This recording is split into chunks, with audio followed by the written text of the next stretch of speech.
Today, on the start of this new week, on Monday, we have made a compilation of the black sheep, the unwanted, the excluded, the forgotten specs in this game.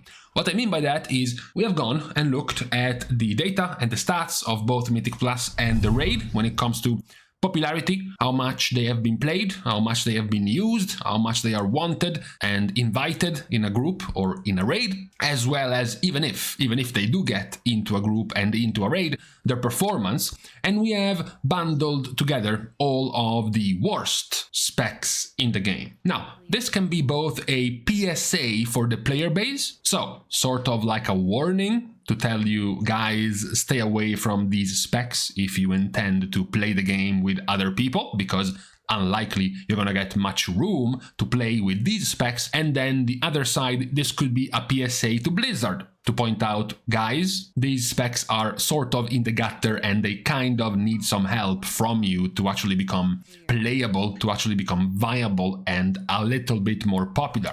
Now, there are going to be some weird and different examples in here, like, for example, specs that might be very popular while performing terribly, or specs that are performing quite well, but they are super unpopular, for example. So they do have differences, or maybe specs doing very well in the raid, but also being very unpopular and underplayed in Mythic Plus. So there can be different types of unpopular or underplayed specs in this game. So let's start with the least affected of the roles in terms of being unwanted and excluded, which is tanks. You know, tanks in general are in more demand and they might get away with being not that popular because people in the end just need them to run their raids and their dungeons and they get invited at a higher rate. So we do know the popular tanks, like for example Guardian Druid, just to name one. The other one being quite popular nowadays in Mythic Plus is Vengeance Demon Hunter. At the same time, you have Protection Paladin and Brewmaster Monk as the more popular tanks in the raid.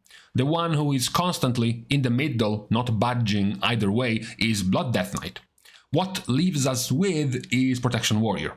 Protection Warrior is simultaneously the least popular of the tanks in the raid and the least popular tank in Mythic Plus. To tie these things together, the patch coming in about 3 weeks, 10.1.7, also has no changes coming the way of Protection Warrior, so it's not that we have anything to look forward for this spec. So, as far as tanks, the black sheep of the family at the moment is Warrior. Then we have healers. Now, healers, of course, also have this kind of disparity in Mythic Plus with the popularity of Holy Paladin, much like the one of Guardian Druid. Holy Paladin has been nerfed repeatedly recently, so maybe their popularity will somewhat sort of slow down, or at the very least stall at the point they are at now in Mythic Plus. Besides Holy Paladin, in high-ish keys, before getting into the 25 range where it's like a domination of Holy Paladin, you do still see some Resto Druids, Resto Shamans, Evokers, even Holy Priests.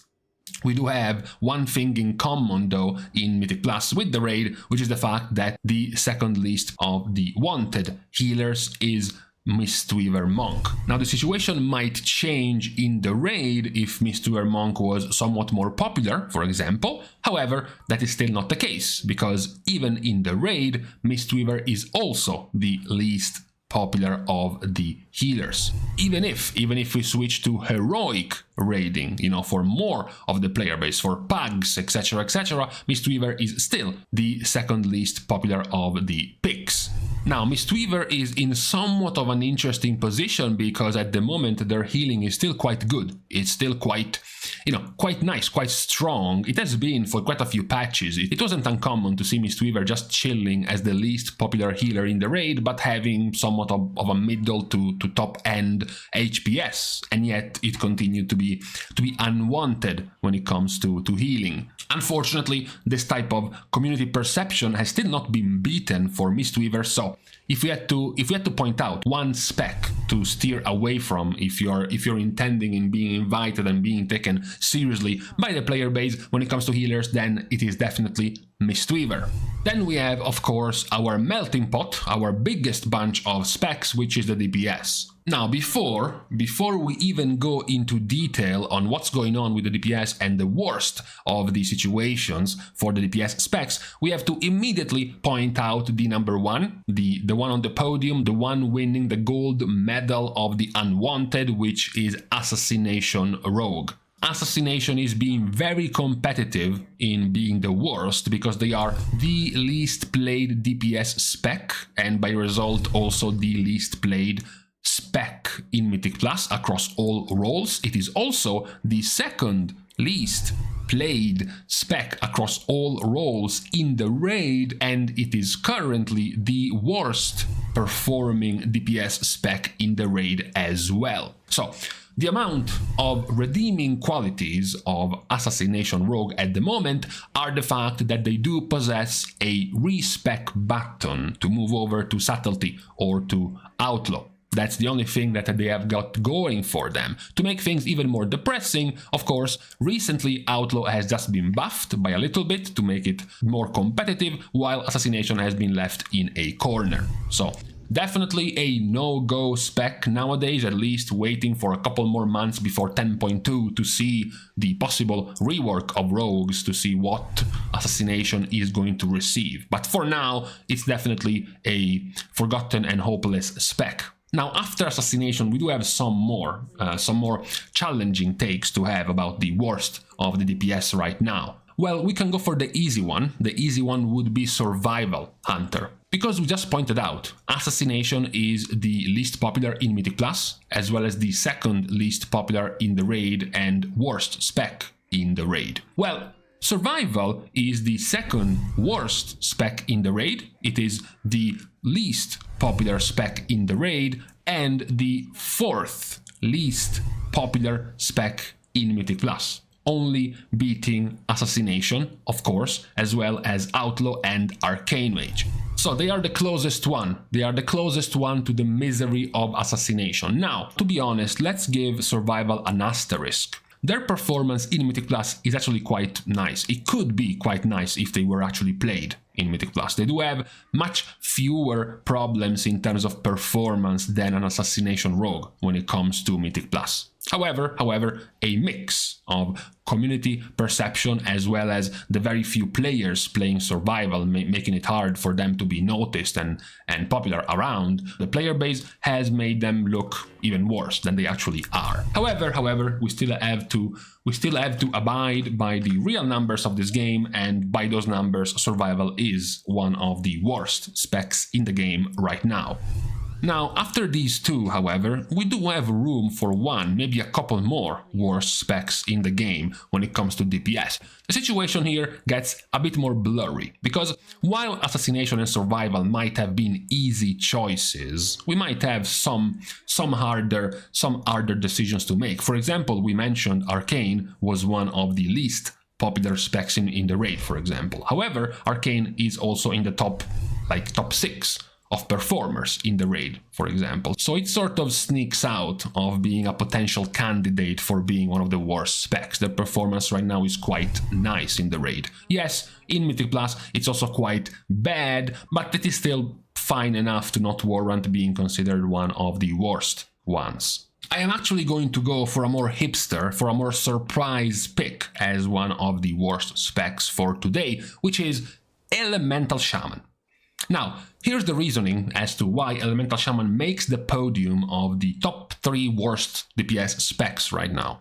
The reasoning is, well, if you look at this, Elemental is having a average time, a decent time. They are somewhat middle of the pack in the raid, so it's acceptable. Now, first of all, their popularity is very low. They are in the bottom 5 of popularity for specs. Also worth pointing out that in that bottom 5, you also have Frost DK, which can just go and play Unholy. You have Outlaw and Assassination, which can just go and play Subtlety. The only 2 specs that are sort of locked in their choice are Elemental, who is the only range DPS of Shaman, and Survival, who is the only melee DPS of hunter. So you don't even have a get out of jail free card if you are doing badly as a spec. They are also one of the least popular specs in Mythic Plus. Not the least popular, but roughly the 6th least popular. So they are above Survival, Outlaw, Assassination, Frost Decay and Arcane Mage. However, once more, when it comes to range DPS, for example, they are amongst the least ones, and even if they beat Arcane, Arcane can comfortably respec to go play Frost or Fire, which are coincidentally one of the more popular picks in Mythic Plus, while Elemental doesn't really have an option to do that. The other reason why they would be towards the bottom is because they really have been left behind in what they can bring. For example, Enhancement Shamans have gotten more value, have gotten more use around Mythic Plus or the raid because of features like Wind Fury Totem, which Elemental Shaman doesn't have, for example. Or maybe in the raid, the special utility of Spirit Link Totem of a Resto Shaman, which was super useful in fights like Sarkaret, for example. Meanwhile, Elemental Shaman didn't really have anything special to use, and still doesn't have anything special to use. So at the moment, if you consider their low popularity in Mythic Plus, their low popularity in the raid, the fact that as a spec they don't bring anything special by themselves, but rather their brother Enhancement does, and it's doing better than them across all activities, it leaves them down. It makes them fall into the worst specs category. So with Elemental Shaman, we have finished our Reverse Exodia, our negative Exodia. We have Protection Warrior, Mistweaver Monk, Survival Hunter, Assassination Rogue, and Elemental Shaman. This is the comp that you might not want to run with, ever. There were, of course, some candidates to make up this bottom 5 of specs right now. For example, obviously, some of the notorious specs that might fall down into this title. We have Feral Druid, of course, that's a classic. We also have Affliction Warlock, which got pretty close to falling into here, and Frost Decay. Well, the things are that right now, for example, Frost Decay is doing fine in the raid, even better than Elemental. It's also doing better than Elemental in Mythic Plus as well. Affliction Warlock is even better in terms of raiding. They are both more popular and performing better than Elemental. The one that got the closest to being included into this bottom specs of this patch right now is Feral. Now, Feral is more popular than Elemental in Mythic Plus. Feral is also more popular than Elemental in the raid, but their performance in the raid at the moment is weaker. So it was a tough challenge to choose between Feral and Elemental, but Feral has gotten so used over the years to being considered at the bottom at this level that I wanted to give them a free pass this time around and try to look for a different spec that also wasn't doing that well nowadays. Since we have spent a lot of time talking about the Exodia comp and talking about the top specs in this patch and how overpowered they are and how out of control they are, etc, etc, today's video was in the upside down world, where we looked at the Reverse Exodia at the worst of the specs at the moment. Also worth pointing out that of the specs we mentioned, there is only one planned set of changes in terms of buffs coming for 10.1.7, which is to Mistweaver. They are the only one across the ones we mentioned which is going to receive some at all changes in about 3 weeks, basically, in 10.1.7. So we will see, of course, in the future, especially in 10.2, how many of these specs are going to change their status in terms of power and popularity in the next season. But for now, this is what we have in terms of either unwanted, unpopular, or underperforming specs in the meta at this moment. So, with this depressing statement out of the way, we can now leave each other once more. Thanks, of course, as usual, to all of the Patreon supporters for the contribution and the help to the growth of the channel. You can still, of course, support completely for free. You can like and comment down below, as well as subscribe to the channel itself. Now, with these things out of the way, thank you guys again for watching. See you guys tomorrow, and in the meantime, there it is. 36 degrees at 5 p.m. This is luckily only going to last supposedly about 10 days, and then it's over, and then we are past this.